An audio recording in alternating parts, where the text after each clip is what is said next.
Would you like database-style organization in your Obsidian Vault, but are tired of trying to learn complex Dataview queries? Well, I've got good news for you. In this video, we'll be exploring Projects, an easy-to-use plugin that enables us to organize our notes in various different types of views: tables, Kanban boards, image galleries, and calendar views. Let's dive right in.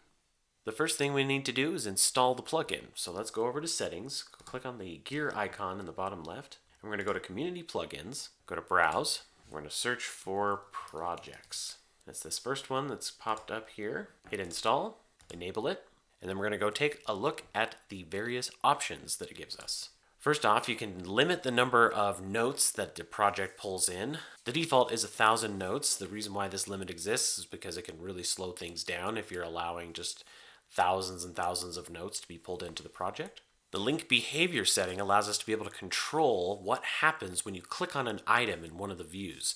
By default, it opens up this little editor box that allows you to be able to make some edits from the project's plugin itself. The other option is to open up the note and be able to edit it from there. I like having it open the note, so that's what I'm going to set it as. It allows you to be able to change what day of the week that the calendar view starts on. I'm just going to leave it as the default, which I believe is Sunday. You can go in here and change it to Monday if you'd like. Then we have this quote string setting. To be honest, I've never used that setting, so I'm not really sure what it does. I'm not sure if it makes it so that the front matter properties have quotes around them. If anybody knows, please let me know in the comments. Moving on to commands. This is an area that will actually get populated as we create projects inside of the plugin. This allows you to be able to have commands that will allow you to open the project plugin via the command prompt, or you can actually set hotkeys to these different commands so you can quickly open your projects. And then here you can see you can archive projects when you're no longer needing them, but you don't want to delete them. And that's it for the settings. There's really not a lot to them, which I really appreciate. Before creating our first project, I did want to back up a step. I want to go back to the community plugin page for the project. I wanted to scroll down to the design philosophy section here. One thing that I love about this plugin is this idea of leaving no trace. If you're using the Dataview plugin, for instance, you have to include Dataview blocks inside of your notes. Now, if Obsidian were ever to go away and you want to look at your notes from a different app, those blocks won't mean anything inside of another app. They only mean something inside of Obsidian. The thing that this plugin does is it creates a separate view of your notes, and you don't have to put any sort of plugin specific code into your notes. So if you were to leave Obsidian, or the project's plugin were to ever go away, it would leave nothing behind. All right, let's go ahead and start using this plugin by creating our first project. Projects plugin gave us this little square icon in the left sidebar, so we're going to click on that. And because we don't have any projects created yet, it comes up with this kind of welcome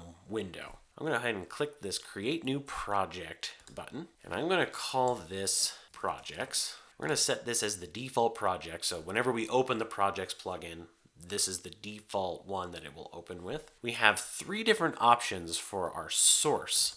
We can either pull everything from a specific folder, we can grab everything that has a certain tag, and if it turns out you really do like Dataview queries, you can use those to populate your project as well. The caveat to using Dataview is it makes your project read-only. You can't add new notes to the project from the Projects plugin.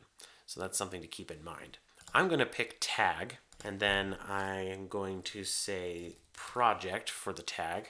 If you have nested tags like underneath the project tag that you want to be able to include, you turn this tag hierarchy setting on. I like turning it on even if I don't currently have any nested tags, so that way if I ever did have a nested tag in the future, it would still show up inside my project. That is a very similar thing to how folders work. When you pick a folder, if you want to be able to include folders within that folder, subfolders, you turn that setting on. So these are very similar in how they're set up. Go over to tag again, and I'm going to use a tag of project. Turn that tag hierarchy back on. And then there's a few more settings that it gives us. We can decide where we want those new notes to appear. So Even though I'm using project, the project tag, maybe there's a specific folder I want these to show up in. I can set it there. You can set a default name for new notes, and you can have a few variables in here. So if you wanted to have like the day and the time, you could include them in there. If you want new notes that you create from the project plugin to have a specific template, you can do that here. I do have a project template, so I'm going to add that. And then you can exclude notes from showing up in your project. This is useful because my project template has the tag of project in it, and I don't want the template to be showing up in my views. So I'm going to go ahead and exclude that. All right, I'm going to hit create project. And as you can see, it pulls in all of the notes that have the tag of project. And the default view that it gives us is a table view. So I'm going to go ahead and hide the sidebar for now so we can see better, and has all the different properties that these notes have as our column headers.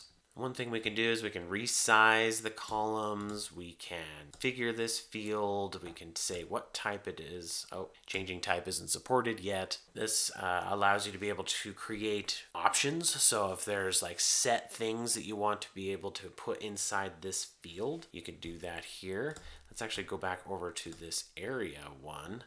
For this, I want there to be personal and then work. So those are the areas that I have. Then I can hit save. And then when I want to add a new note, just call this sample project 6, create note. And then double clicking on it will give us those options that I put in there. So we're going to make this a work project. Double clicking on a field will allow you to edit the field. So we're going to give this a deadline. You can rearrange the columns by clicking and holding down, and then you can move them around. So I can switch those two if I wanted to. A couple other features that tables have. You can click on this color button here and add a color, and you can pick a color, kind of orangey color, and then you have different options of what you can apply this color to. As you can see, it added it to this left side here. So I'm going to say where the area contains personal. So now these colors, this color gets applied to whichever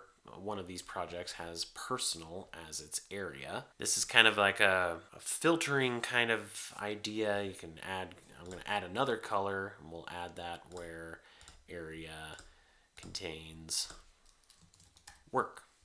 So now at a glance, based on the color, I can see, oh, this is a personal project, this is a work project. You can apply filters to the table by clicking on this filter button, and I could say where area contains personal. So then that will show me just the ones that have the area of personal in them. And then you can also tell it how to sort. We're going to sort it by area, and we're going to make it Z to A. So work comes first, then personal afterwards, although we all know personal should come first. And then you can decide what fields you want to be able to show. So maybe I don't really care about the path. I can hide that. You can turn these on and off to give you just the view that you want. So that's the table view. You can make it so that maybe you want to have a table that shows just your personal projects. So let's add a view. We'll make another table. We're going to call this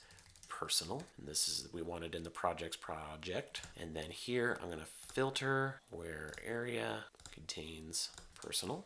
And now that just shows me my personal projects. Then I can go back to this table here, and I can rename this to work by double clicking on it. Then I can say filter where area contains work. So now I can see my work projects in one table, and then I can click on personal, and I can see the personal projects in another table. So you can create all sorts of different views. It's very similar to how Notion's views work, if you're familiar with those. So let's look at a different type of view. Click on this plus button, and we're going to see what a board looks like. And we're going to call this Kanban board. We're going to add the view. And it puts all of our projects into the board, and it has no status. We need to set which property we're going to use for our status. So we're going to use the status property. So we've got 3 different statuses that exist amongst these projects, and I want active and holding tank and done to be in different positions. So I'm going to click and drag done over here, and then holding tank I'm going to drag over here so that there's a progression on the board. Now, if I'm ready to start working on sample project 1, I can click on this and drag it over into the active column, and that now has a status of active. If we click on this, we'll open up the project, and we can see it updates the status to be active. So this is useful if you want to be able to kind of see an overview of where each of these projects are. You can have different stages that these projects go through, and you can track them all here on this board. I'm not really sure what this check setting does. It's grayed out, so I guess we'll just move on from it from now. You can include different fields on these cards. So right now it's just the title of the note, but maybe I want the area to be showing, so it'll show me which area. Maybe I want a deadline on there as well. And we already know the status because that's the column names. And then over here on settings, you can change the width of the column. The default is 270 pixels. That looks fine. You can have a field on the card act as a header. So if you have an image, you can set that property here. And then also you can have an order field, and you can sync that order field with the position of the cards in the board using this setting. And then you can use the same color, filter, sort that you can on table if you'd like. Some additional options show up here. When you click on these 3 dots, you can rename the column, you can collapse the column so that it's not showing anymore. You can pin the column, although I'm not really sure what that does. It didn't move or anything like that, and it still lets me move it around. So not really sure what that is. And then you can also delete the column if you'd like. Going up here to the plus button, let's create another view. We're going to create a calendar view this time. We'll call this deadlines. And then we have a few options here. The date is automatically set with the deadline property because that is the only one that is a date type of property. And you can have it show 2 weeks, 1 week, 3 days, 1 day, or a month view. Let's click on the month view, and we can see that sample project 6 has a deadline of February 28th, so it's showing up here on the calendar. Let's go back to the previous month and see if we can find any other ones. Okay, yeah. When I created this vault, it was back in October,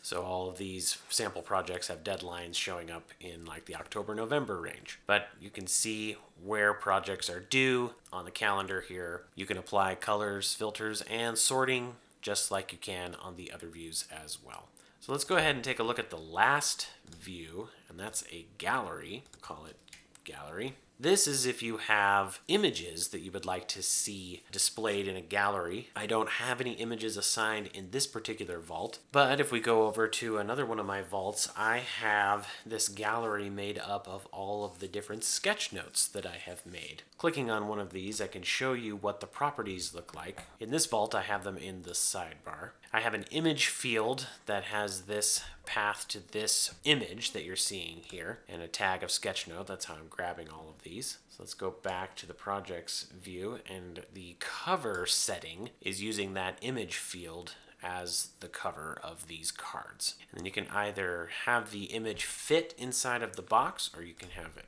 fill. So it fills the edge, but it cuts it off a little bit. So I like having it be fit so you can see the whole image. And then you can also decide what fields you want to include. Maybe I want the author. Some of these are books, so some of them will have an author field. And you can have a color, a filter, a sort. Then in this little gear icon, we can set the width of each of the cards. So maybe I wanted these to be 200 instead of 300. And now I can see more cards in a single view than I could before. Now that we've got a project created, let's go back to the settings, and we'll go down to projects. And now, because we have all these different views created inside of the projects, we can use these commands. So let's say I want to be able to jump to my Kanban board quickly. So I turn that one on, and then I can open my command palette. You can also do Command P or Control P if you're on Windows. And I can type in projects and then show projects Kanban board, and that will open up right to my Kanban board. I can also, in the settings, go over to hotkeys, and we're going to say projects, And I'm going to assign this command to be Shift Command K. K for Kanban board. Let's close the projects, close the sidebar, and then I do Shift Command K. Boom, it opens straight up to my Kanban board.